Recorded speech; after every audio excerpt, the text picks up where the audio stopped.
অনেকদিন পর আবারও জাতীয় দলে ফিরেছেন সাইফুদ্দিন। শ্রীলঙ্কার বিপক্ষে টি-20 সিরিজের পর পাকিস্তানের বিপক্ষে সিরিজেও দলে ছিলেন। যদিও 6 ম্যাচের 3টিতে সুযোগ পেয়েছেন, 3 ম্যাচেই বোলিংটা বেশ ভালোই করেছেন। ব্যাটিং খুব খারাপ করেননি। পাকিস্তানের বিপক্ষে শেষ টি-20তে 34 বলে 35 রানের ইনিংস সাইফুদ্দিন ভক্তদের মনে আনন্দ দিয়েছে, ভরসা দিয়েছে।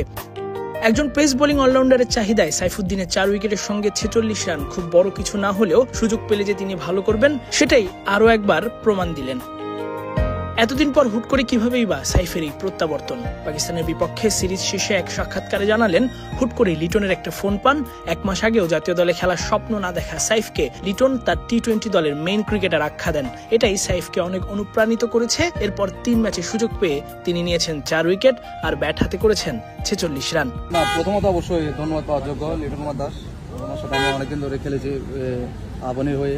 তো আমি আসলে 1 মাস আগেও আমি জানতাম না আমি জাতীয় দলে খেলবো, ওরকম কোনো ড্রিমই ছিল না। যেহেতু ঘরের মাঠে নিজের সাথে এই টিম সিরিজ ছিল, ওটাতে যদি আমি সুযোগ পাইনি, হয়তো চিন্তা করছি অনেক লেন্দি প্রসেস, আবার বিপিএল খেলে প্রমাণ করে আসতে হবে। বাট লিটন দাস হঠাৎ একদিন আমাকে ফোন করে বললো যে তুই আমার টিমের মেন প্লেয়ার, এভাবে প্রিপেয়ার্ড নেই।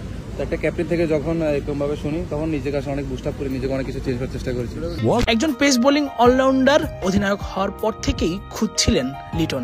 জাতীয় দলের আশেপাশে তো দূরে থাক, এ দলেও না থাকা সাইফকে তাই ডেকেছেন, ভরসা দেখিয়েছেন। কিন্তু লিটনের আগে টি-20 অধিনায়ক নাজমুল হোসেন শান্ত সাইফুদ্দিনের ওপর ভরসা রাখতে পারেননি। এটা নিয়ে অভিমান থাকলেও জানালেন লিটন যেহেতু ভরসা করেছেন এজন্য ধন্যবাদ দিতে চান, বিশ্বাসের প্রতিদান দিতে চান ক্যাপ্টেনকে। না অবশ্যই, আসলে এর আগে শান্ত ছিল ক্যাপ্টেন, হয়তো বা ওর কাছ থেকে যদি সেম মোটিভেশন পাইতাম হয়তো আরো ভালো করতে পারতাম, আরো ভালো জায়গায় থাকতে পারতাম। তো ইনশাল্লাহ লিটন দাস আমাকে যেভাবে পুশব্যাক করেছে ইনশাল্লাহ অবশ্যই ধন্যবাদ দিতে চাই এবং ওনার এই বিশ্বাসের জায়গাটা আমি ধরে রাখতে চাই।